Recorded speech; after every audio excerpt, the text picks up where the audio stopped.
Bo'yin tomirlarini silang, dedi qahri qattiq ayol menga. Hozir 1 minutga qolmay o'tib ketadi. Qiynalmaysan ham, deya dovdiragancha ayol aytgan yumushni bajara boshladim. O'sha lahzada Barnoning tepasida Qozog'iston cho'lida yo'liqqan, so'ng Bo'riboy cholning jasadi ustida ko'rinish bergan kampir paydo bo'ldi. Yuragim tovonimga tushib ketayozdi. Titroq bosdi.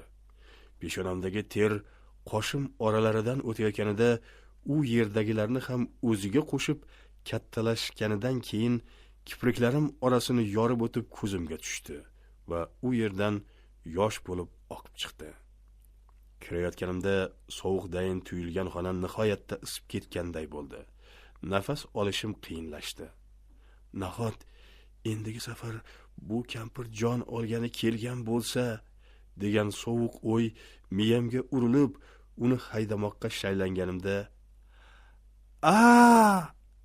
deya Barno chinqirib yubordi. Uning ovoz to'lqinlari hali havoga singib ulgurmay unga "Inga" degan ajib bir tovush ulandi. Men birdaniga xotinimga qaradim.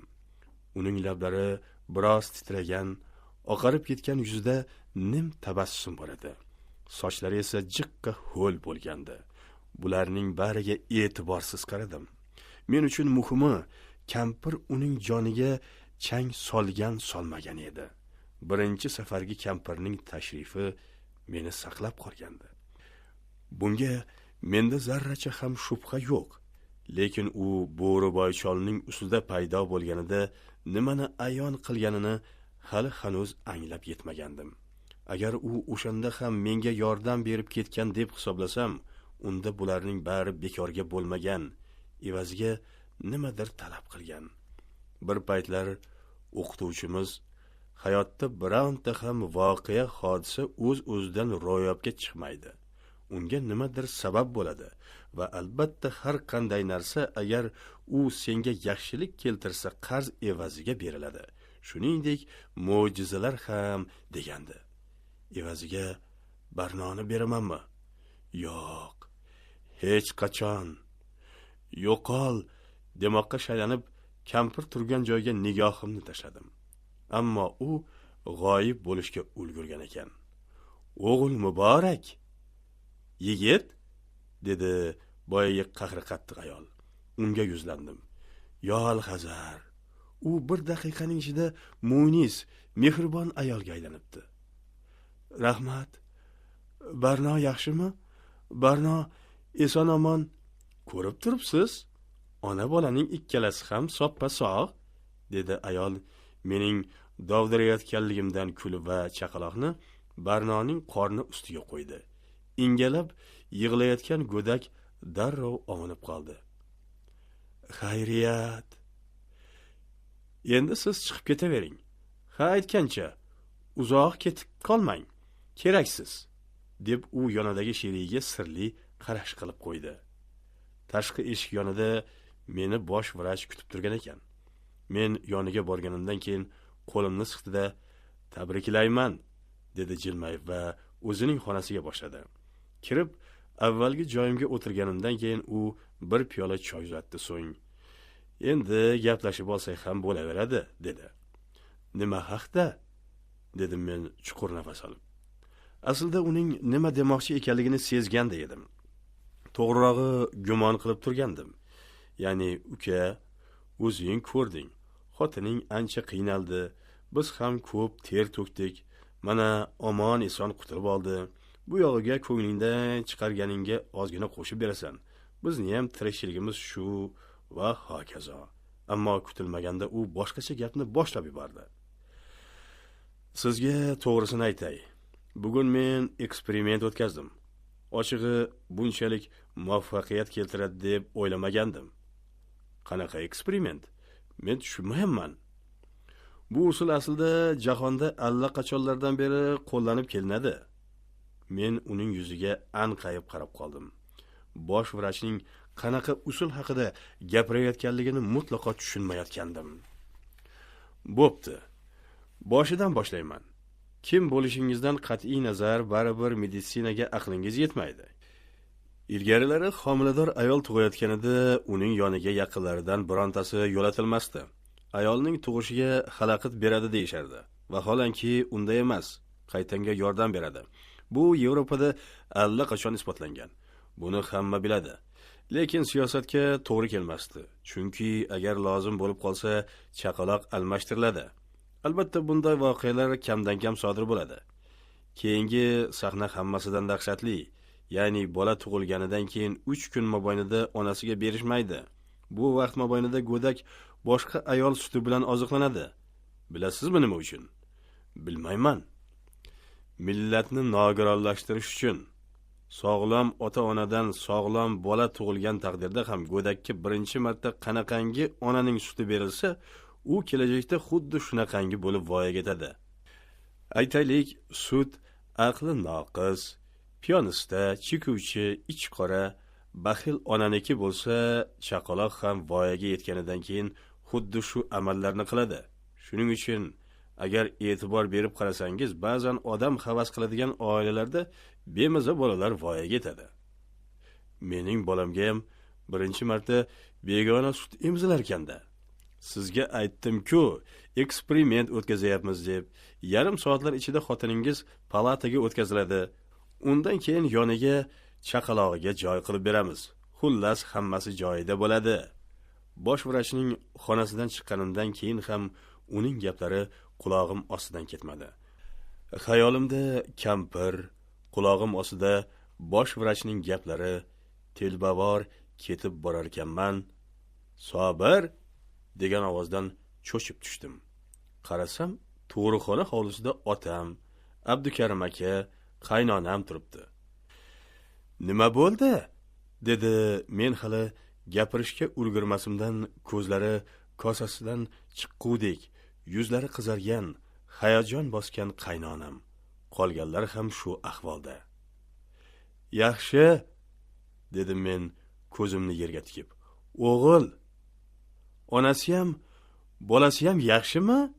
Hamon hayajonda edi Abdukarim aka. Ikkalasi ham yaxshi. Bo'lmasa nimaga buncha suvga tushgan mushukday kelyapsan? Nimaga ichkariga chaqirishibdi? Suyunchi berayotganimda bosh vrach ko'rib qoldi. Keyin medsestrani koyidi. Meni xonasiga olib kirib, ancha boshimni qotirdi.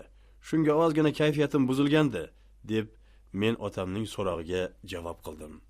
Ochig'i, shuncha yolg'onni birdan to'qib tashlayman deb o'ylamagan ham edim. Hamma ham suyunchi beradi-da. Shunga shunchamikin? Endi bu betingdan buzurgur medsestralar qizim bechoraga zo'm qiladi-da. Shuni o'ylamabsiz-da, kuyov. Medsestralarni aybdor qilmaslik kerak edi.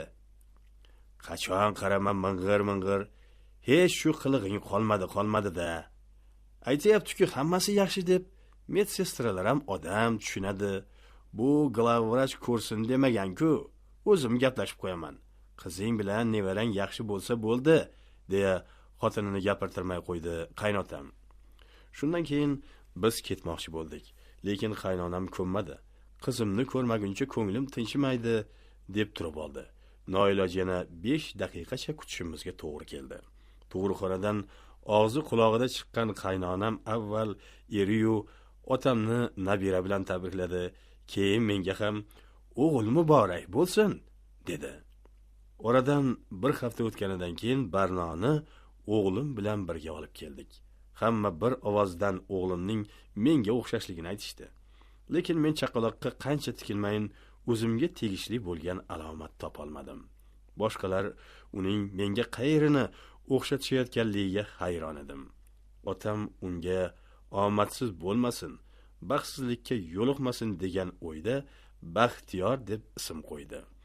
Barno tuqqunicha ko'p siqilgandi. Albatta bularning bariga men sababchiman. Shu boisdan o'g'limda bironta nuqson yo'qmikin degan o'yda uni tez-tez mahallamiz doktoriga ko'rsatib turdim. Har tugul gumonlarim isbotini topmadi.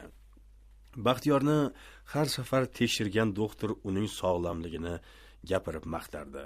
Kun ketidan kunlar, oylarni quvib oylar o'taverdi. Chaqaloq asta sekin kattarib qiliqlar chiqara boshladi.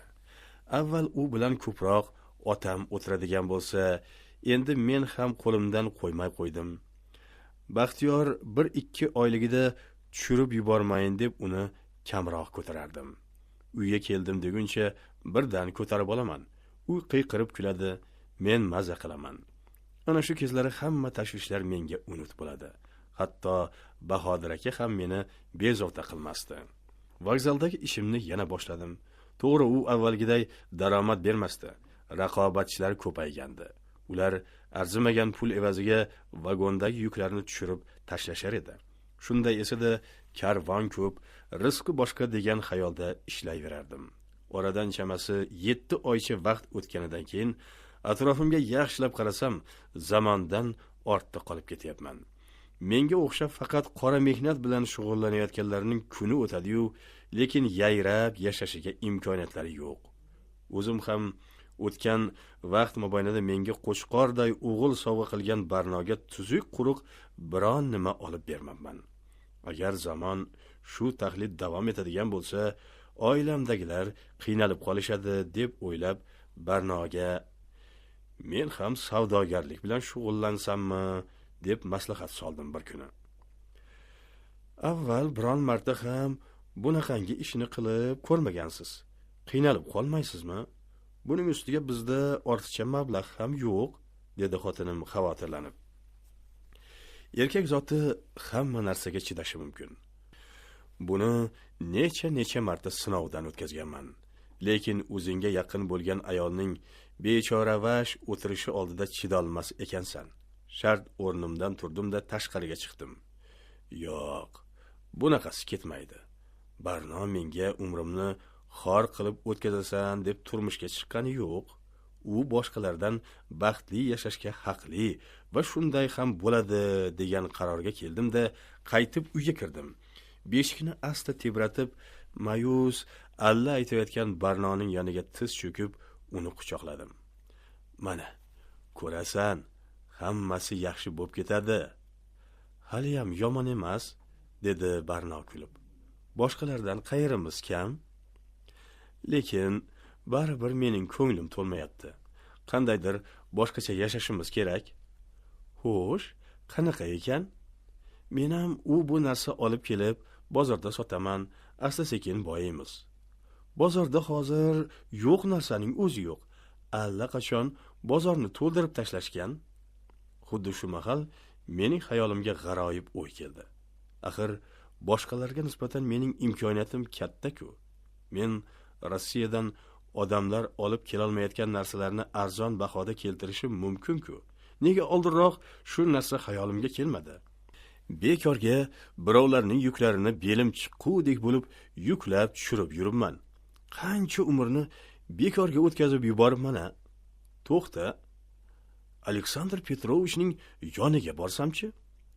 Unda Masha bilan tag'in ro'baro kelaman. Uylanganligimni eshitsa, fig'oni falakka ko'tarilmaydimi? Balki u ham allaqachon turmushga chiqib ketgandir. Shoshma. Aleksandr Petrovich menga kim bo'libdiki, xohlagan paytimda borsam yordam beradigan. Allaqachon meni esidan ham chiqarib yuborgandir. Nega o'ylanib qoldingiz? Dedi bir mahal Barno. Yo'q, o'zim shunday. Barno, balki haqiqatan ham omadim kelib qolar. Nima deb o'ylaysan? Hozir savdogarlik bilan shug'ullanayotganlarni kuzatsam, kundan kunga ahvollari yaxshilanib borayotganday. Hammasi emas. Oxirgi marta kelganida ayam qo'shnimizni gapirib qoldi. Bechora 4 ta molini sotibdi, savdogarlik qilaman deb. Ketma-ket 3 marta olib kelgan narsalari o'tmabdi. Hozir yeyishga non yo'q emish. Buning ustiga har kuni uyida janjal deydi. Falonchi shunaqa bo'pti deb qo'l qovushtirib o'tira olmaymiz-ku.